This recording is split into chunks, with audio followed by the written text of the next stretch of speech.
Opinion: the future of wars, armies and algorithms. The recent military flare-up between India and Pakistan has evoked familiar images: jets scrambling, radar systems on alert, and missile arsenals primed.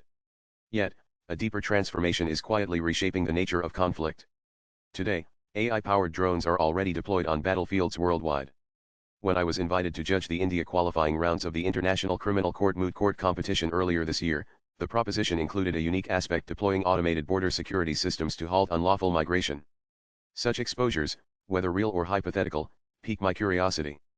Perhaps, in the near future, war may not commence with the roar of engines or missile launches, but with a few lines of code. AI is fundamentally changing warfare, subtly yet profoundly. Unlike conventional weapons, AI is accessible, decentralized, and increasingly deployable. A machine learning model developed for one purpose can be readily repurposed for surveillance, misinformation, or even targeted attacks. The military monopoly, once exclusive to nation-states, is eroding. Power, once concentrated in institutions, is diffusing into data centers and cloud servers. AI tools are manipulating digital spaces with real-world consequences. Deepfake videos can incite unrest. Social media bots can inflame communal tensions. Facial recognition models can become targeting systems. Cyber attacks powered by machine intelligence can cripple vital infrastructure: electric grids, banking networks, even hospital systems without physical border crossings. Consequently, conflict transcends conventional geography. The battlefield now encompasses our information systems, public discourse, and civilian infrastructure. The greatest threat may no longer be a missile launched across a border, but an algorithm subtly embedded in everyday digital platforms. Even more concerning is the blurring line between peace and conflict. Traditional warfare followed a predictable pattern: soldiers, borders, and defined battlefields. Today, conflicts can emerge in less visible, more insidious ways. This rapid transformation raises challenging questions about accountability and regulation. If an autonomous drone mistakenly targets civilians due to faulty AI input, who bears responsibility? The deploying commander, the code's developer, or the machine itself? I often, during speaking engagements or lectures, emphasize how the core issues concerning any AI system remain consistent when assessed from a regulatory or accountability standpoint. International humanitarian law is ill-equipped to address these complexities. The Geneva Conventions were drafted for a world of soldiers and battlefields, not algorithms and cloud servers. Even domestic laws in India and elsewhere have yet to adapt to a dualist nature where the same technology can power medical breakthroughs or military strikes. Furthermore, internal threats now rival external ones. A politically motivated group operating domestically can weaponize AI to disrupt elections, sow discord, or cripple digital infrastructure without possessing any physical weaponry.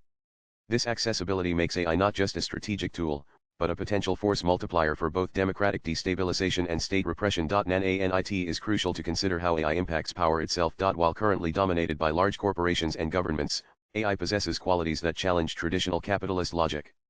It can generate outputs: text, images, decisions at near zero marginal cost, without human labor. Theoretically, this could undermine capitalism's reliance on labor exploitation and scarcity. Moreover, open-source AI movements, where powerful tools are publicly available, undermine the monopolistic control typical of capitalist systems. However, this potential does not guarantee positive outcomes. The same tools challenging capitalism's foundations can also reinforce them. Surveillance capitalism thrives on AI. So does gig economy exploitation. In warfare, AI could further concentrate power in the hands of tech military elites unless democratically regulated. Therefore, AI is a double-edged sword. It can decentralize power yet also concentrate it more effectively. It can democratize innovation yet also militarize public life. Whether it becomes anti-capitalist, hyper-capitalist, or something else entirely depends on the legal and political frameworks we establish now. India, with its robust IT sector, strategic geopolitical position, and strong democratic tradition, must lead in shaping global AI norms. This includes banning fully autonomous lethal weapons, establishing clear lines of accountability, and strengthening cyber resilience in critical sectors. Just as India championed nuclear disarmament and non-alignment, it must now advocate for ethical AI use in international forums. This requires urgently updating domestic laws concerning AI, data governance, and algorithmic transparency to meet the challenge's scale. Readers may refer to my earlier opinion piece on why India must strive for AI sovereignty. It is equally crucial for our armed forces to cultivate a deep, practical understanding of complex AI systems. As military operations increasingly rely on algorithmic decision-making, whether for autonomous drones, predictive surveillance, or battlefield logistics, simply procuring advanced technologies is insufficient. Strategic advantage will hinge on how well military personnel understand, interpret, and critically evaluate these systems, including their limitations, biases, and vulnerabilities.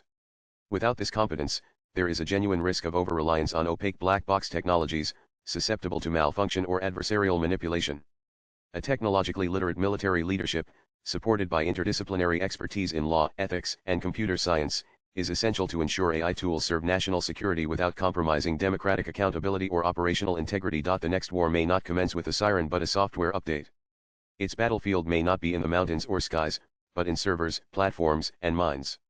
To preserve peace, national sovereignty, and democratic integrity, we must prepare not only our armies but also our laws, policies, and public understanding. Swipe left for next video. We are not merely building machines, we are building futures. The question is who controls them, and to what end. The author, Nikhil Narab, is a Chevening scholar and assistant professor at Jindal Global Law School of Counsel at Scriboard and the co-author of the book Artificial Intelligence and Law Challenges Demystified. Views expressed in the above piece are personal and solely those of the author. Latest blogs.